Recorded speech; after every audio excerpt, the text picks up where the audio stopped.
Hello, welcome to ITV News Meridian. Tonight's headlines in the Thames Valley.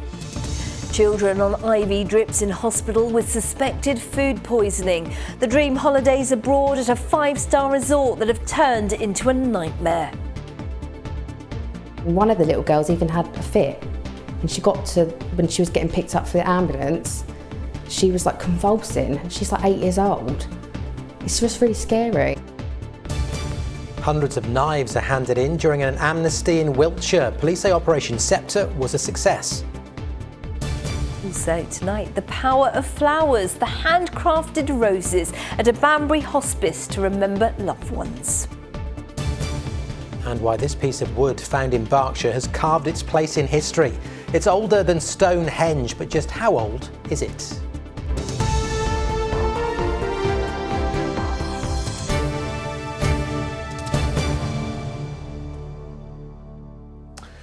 Good evening. A family from Buckinghamshire, some of whom became violently unwell on their dream holiday, have described how guests were dropping like flies with suspected food poisoning. Katie Harrington and her family spent more than £5,000 on the special celebration for her partner's 40th birthday, which they say has now been ruined. Well, a number of other families were struck by a sickness bug at the Heathrow Sungate Resort over May half-term. The holiday company TUI is investigating. Natalie Verney has our report. It was meant to be a dream holiday, a plush 5-star resort to celebrate a 40th birthday. But it turned memorable for all the wrong reasons. I just had fever, aches, pains, sweating, and I was bedridden. I just couldn't leave the room, just on and off the toilet constantly all day. James fell ill on their second night.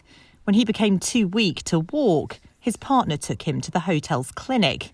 There he was given antibiotics through a drip, and they discovered many others were poorly too. Yeah, I was really worried about him because I'd met other families that had ended up in hospital as well. There was a couple there on their honeymoon. The wife ended up going to hospital. Lots of children ended up in hospital. So I was just worried, especially when he was saying that his organs were hurting him. I just thought, oh my God, I just kept an eye on him, really. James still isn't back to full health, but he managed to stay out of hospital and flew home yesterday morning. But we're in contact with other families in our region who have also become ill. 8-year-old Chloe was rushed to hospital after suffering from dehydration. Her mum, Linda Leach, sent us these photos, but she's also fallen ill now and is too poorly to speak. In a statement, TUI said, "We are aware of a small number of confirmed cases of norovirus in the Heathrow Sungate Hotel in Antalya, Turkey. Our team at resort are in close contact with our customers and offering support where necessary. Our health and safety team are investigating in close collaboration with the hotel, and we will remain in frequent contact with our customers. Our overseas team have tried to support Mrs. Leach throughout, and our resort team remain in contact with her." But Katie believes James was food poisoned and says they didn't receive any support. She showed me these texts that she sent to their main rep on Sunday. Still no reply. I just feel really angry. I was really angry out there, just sitting there on my own with the kids and just thinking, all this, the show's all going on and it all looks great and all the staff just carrying on as normal. And I just thought, you're not even telling anyone. Then you see other families arrive, they're all excited, and I think they just could get ill. I just feel like I've been robbed. I've got nothing. I work hard, I work all year round, and you got 1 week off to celebrate and it's gone. James is paying for blood tests to find out what caused his illness. He says if the hotel is at fault, he wants compensation. Natalie Verney, ITV News. 4 men have been found guilty of murdering a man in Basingstoke with what was believed to be a machete or a sword. Fraser Brabant was found in the front garden of a house in Gershwin Road with serious head injuries in 2019. He was left in a coma and died 3 months later. Forhad Mia, James O'Connor, Lee Wood and Scott Neal, all in their 20s and 30s and from Whitchurch and Basingstoke, will all be sentenced at a later date. A man has been sentenced to 12 weeks in prison for assaulting a teenager at Oxford railway station. Scott Hadlow from Five Wells Rehabilitation Prison approached a boy who was taking selfies and threw a cigarette in his face before shouting homophobic abuse. Security staff at Heathrow Airport will strike for 31 days this summer after the Unite Union announced fresh action over pay. More than 2,000 employees will walk out from the 24th of June, affecting almost every weekend until August. It will be the first time security officers at Terminal 3 will take part. The airport says it will work to minimise disruption. The sister of Caversham head teacher Ruth Perry, who took her own life after her school was downgraded by Ofsted, has had a second meeting with the Education Secretary Gillian Keegan. Ofsted claims inspections are carried out professionally and sensitively, but Ruth's sister, Julia Waters, says the school inspection system must be reformed. On her way into the meeting, Julia told ITV News Meridian what she wanted to achieve. Positive change in the right direction. I mean, I think we're confident that there are going to be some really important changes that will make the inspection system fit for purpose and more humane, and we'll look after the welfare of teachers and head teachers as well as children. More than 400 knives and swords have been handed in to Wiltshire Police as part of a national knife amnesty campaign. Well, they were placed into bins around the county as part of Operation Sceptre to reduce crime in the region. Robert Murphy sent this from Wiltshire. Yes, knife crime is a growing problem here in Wiltshire. There's been a 20% increase in the offence of people carrying an offensive weapon. Just take a look at this down here. There's been a knife amnesty here over the last 2 weeks. These are some of the 439 weapons that have been handed in. They've been placed here in these bins, which have been placed all over the county. And to tell us more about this is Inspector David Tippett of Wiltshire Police. Just tell us firstly about the reaction you've had from people to this amnesty. Well, as you can see, it's been pretty good. 439 weapons handed in across the county. The community have really got behind this initiative, and we've got all these weapons off the streets and they'll be destroyed. So talk us through what we've got here. What kind of things have been coming in through the bins?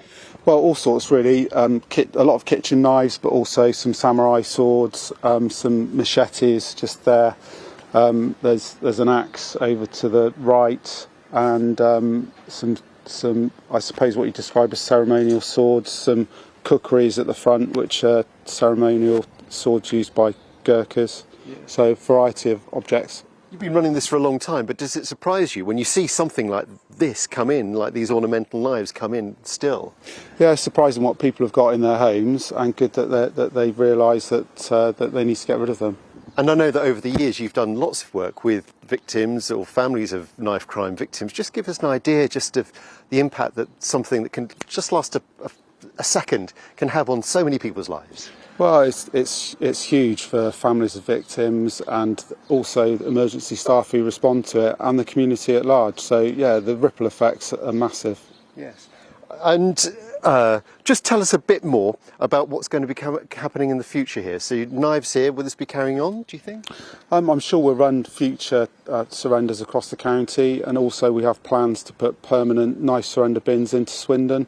That should be happening in the next 2 to 3 months, and we'll provide more details of that nearer the time. Okay, David Tippett from Wiltshire Police, thank you very much indeed. So knife crime is a big problem, and it seems to be a growing problem, but there have been results here from this knife amnesty.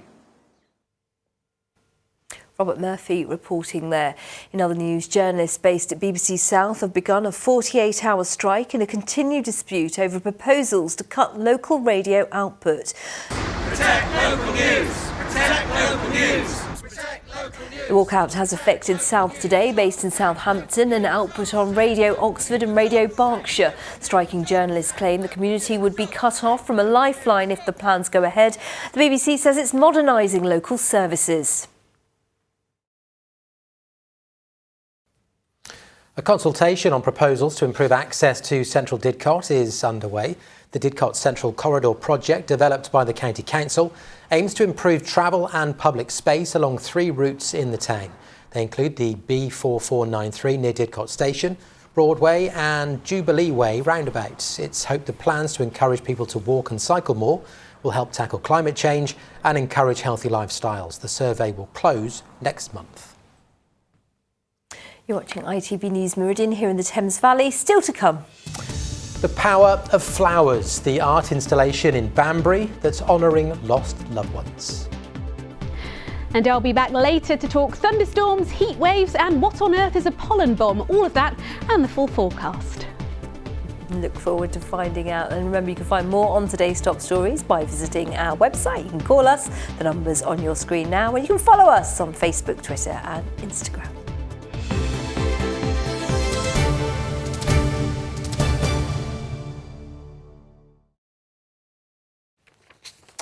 Now, in recent years, cows had a reputation for being one of the biggest contributors to climate change.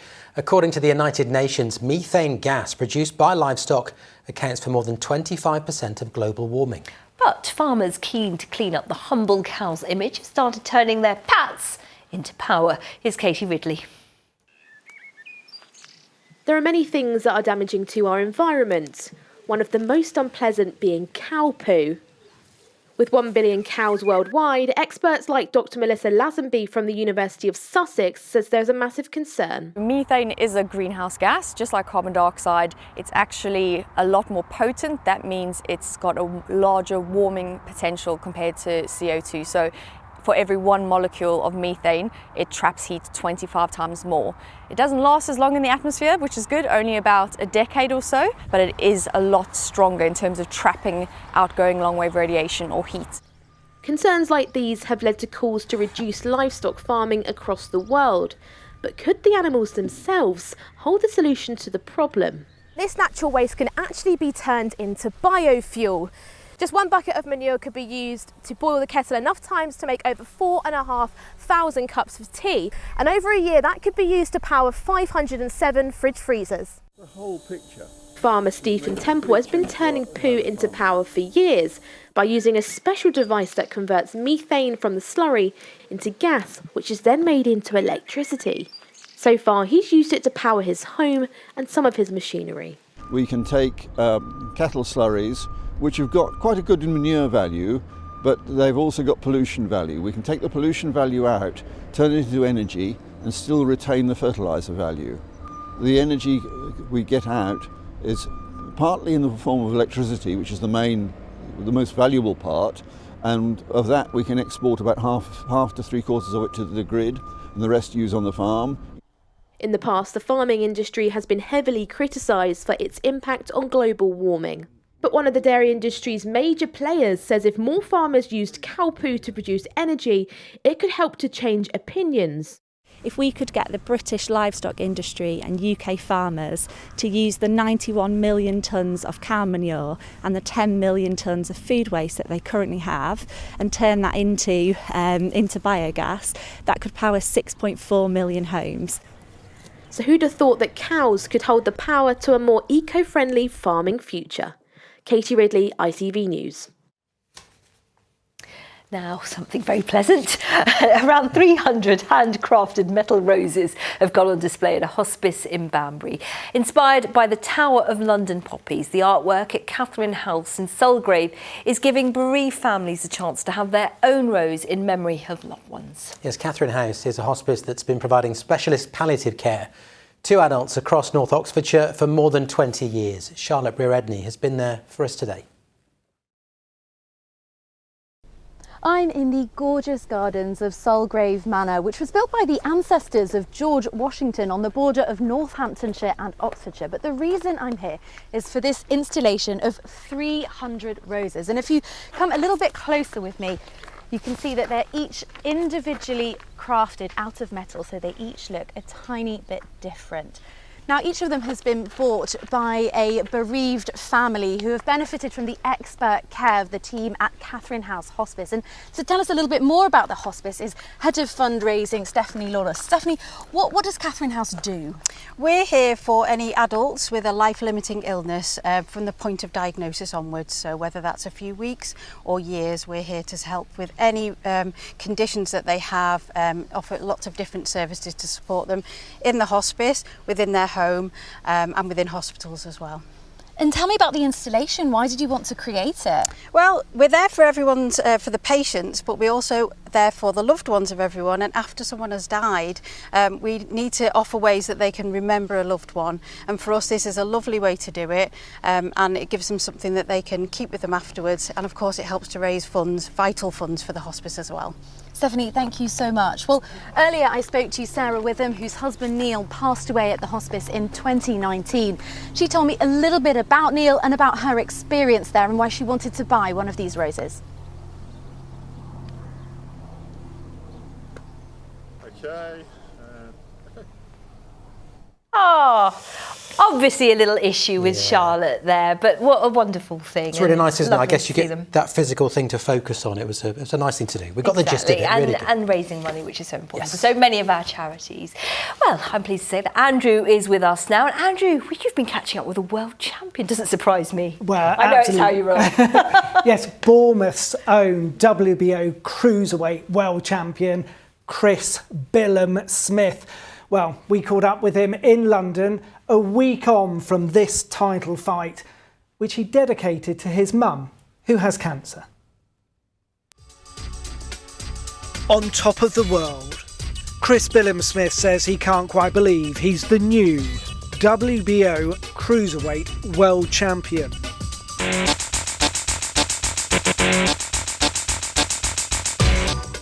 And he did it at his beloved AFC Bournemouth.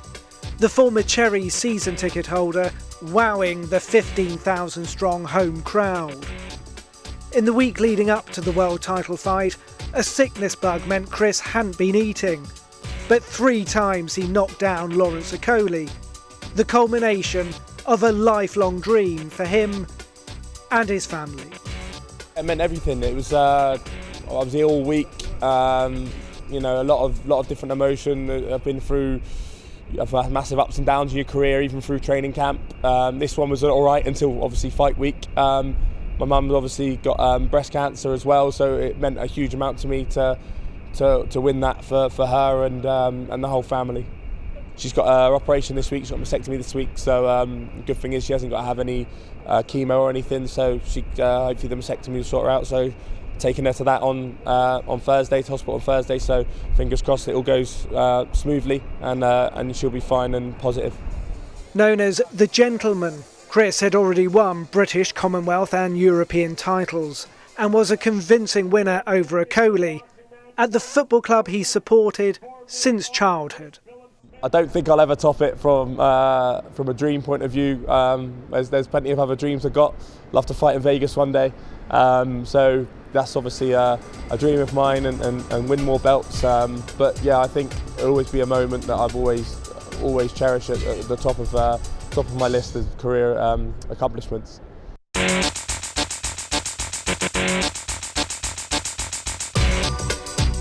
Chris says it's now a case of having his stitches out and then back to training next month as he continues his pursuit of world domination. Yeah, and he really is the gentleman. OK, on to other sports news. Reading Football Club have announced their women's side will go part-time after relegation from the Super League. The Royals say owner Dae Young has personally invested £6 million in the women's setup since taking charge 5 years ago. They say they now need to look at a more sustainable model. Oliver Sherwood, who trained many clouds to a Grand National win in 2015, is stepping down after 40 years as a trainer in Lambourne. He'll now become assistant to fledgling trainer Harry Durham. And the Poole Pirates have kept up their winning run with a last-gasp 2-point victory at rivals Plymouth last night. The teams meet again this evening at Wimborne Road. So it's going to be another cracker this evening. Superb. Loved your boxing piece. So he's the gentleman. He is. What would you be? I reckon you'd be the Punisher. Andrew the Punisher. Oh, I like that actually. Slightly ironic, but yes, definitely. I'm all happy with Andrew the Punisher Pate. I will only answer to that from now on. We're going to put it on your caption next time you're in. Brilliant. OK, so who would you be then? Oh, we'll get to this, but I think I'm going to be the pollen bomb. The pollen bomb? Yeah, it's all over me today. OK, all right. Yeah. What about you? Well, I don't know. The fish. Because it's memorable, isn't it? It certainly is. It's taken a turn. Not for the first time. Anyway, now... No, wait, I haven't finished. Go on. There was a reason for that, because I'm a Pisces, you see, so Right. I'm the fish. What's it got to do with boxing? That's I can be anything I want. Okay, fine. I'm just going to move on to a story that's more interesting than this first sentence, which have you believe, because the oldest piece of wood to be discovered anywhere in the UK has been unearthed in Berkshire. Building work was about to start on Derek Fawcett's house near Newbury when he found it. Well, Derek's hobby is making wooden bowls, so he thought he could make use of the metre-long piece, but not before he called in the experts who've worked on projects such as the Mary Rose in Portsmouth. And after 4 years of work, they're now sure it's more than 6,000 years old. Wesley Smith reports. They said to me, today, Wes, you're going to film an item about a piece of wood. And I thought, perhaps that's not the most engaging television. But this piece of wood is something special. It was actually on this site that they found a piece of wood which is 2,000 years older than Stonehenge. Takes some getting your head around, doesn't it? The man who has all the answers and made this discovery is Derek Fawcett here. Derek, quite something to find. How did you realise that the piece of wood was something significant? Because you could have just thrown it away. I could. I'm quite glad that I didn't. I don't really know what sparked it off, but I like old wood. I'm always looking for pieces to make bowls out of. So we were very careful with it, turned over, hosed it down, and as we hosed off the mud, it became clear that there were a host of markings on it. Now, it's being held down in Portsmouth where they've been doing tests on it. What's been going on down there? Well, fundamentally, it's to age the piece of wood, first of all. And they try to do it by counting and measuring the rings on the oak.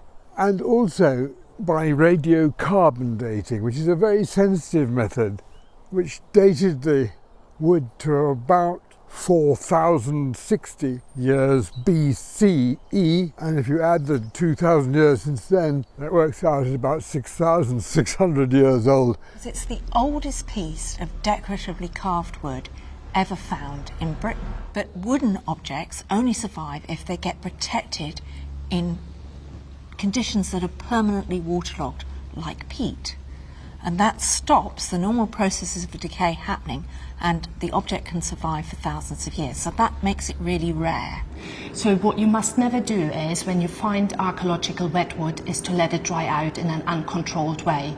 So ever since it got delivered to us, we have been keeping it wet, basically submerged in a large tank of water. Once our work is done here, it will go back locally to where it was found for other people to look at it. Do we have any idea what it might have been used for? There are a number of theories.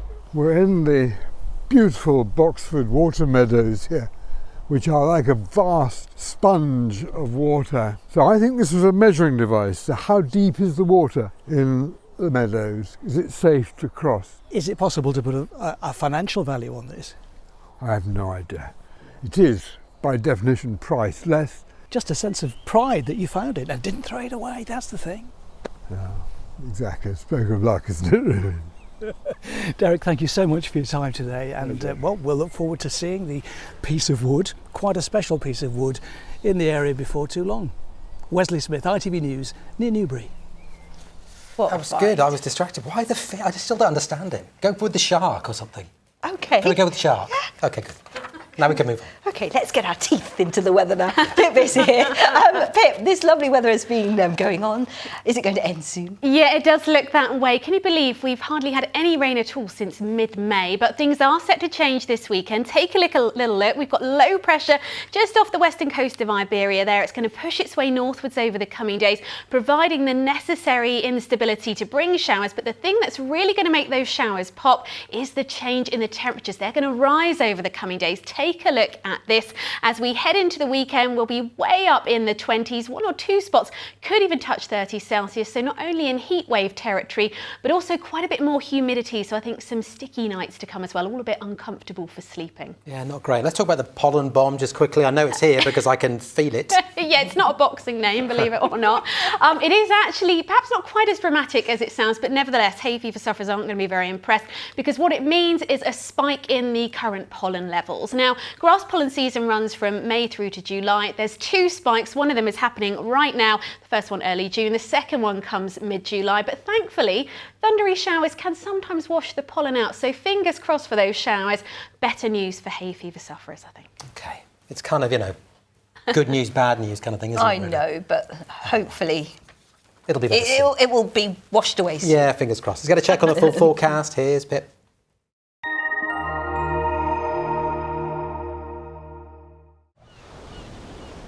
Feels like home, whatever the weather. Valent Boilers and Heat Pumps sponsors ITV Meridian Weather. So a little bit of change afoot as we head into the weekend. Still plenty of sunshine, warm too, but becoming increasingly humid. And with that, potentially the arrival of some heavy and perhaps thundery showers. But out there at the moment, much the same as it has been for the last few evenings and nights. Clear spells initially, and then cloud gradually thickening up from the east and working its way steadily westwards. Clearer spells holding on in the southwest there. But I think for most of us, temperatures on the mild side, probably staying in double figures for many spots. And then tomorrow morning, well, quite a bit of cloud on the scene initially, but the June sunshine once again getting to work, burning that cloud away. And into the afternoon, we're looking at largely blue skies, plenty of sunshine, and temperatures, I suspect, a little higher all round than they have been today. These are the times of high water for tomorrow. Then for Ventnor there, 24 minutes past 2 in the morning and 7 minutes past 3 in the afternoon. So another quiet day on the cards for tomorrow, but you'll notice overnight into Friday, we start to see thickening cloud and the first signs of some showers just creeping into the very far southwest of the UK there. So I think whilst Friday, for us at least, will be largely dry, bright and warm into the weekend, those showers will make their arrival. Valent sponsors ITV Meridian Weather.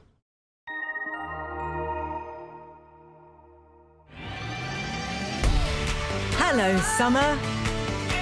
Piri sponsors ITV Pollen Count.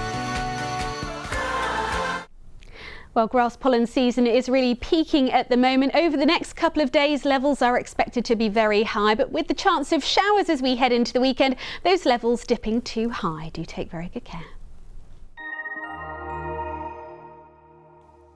And in just a moment, the ITV Evening News here with Mary Nightingale. I'll have your late update just after 10:30. That is it, though, from us for this evening. Thank you very much for watching. Plenty more, of course, online. But for now, thanks again. Take care. Bye-bye. See you later. Bye-bye.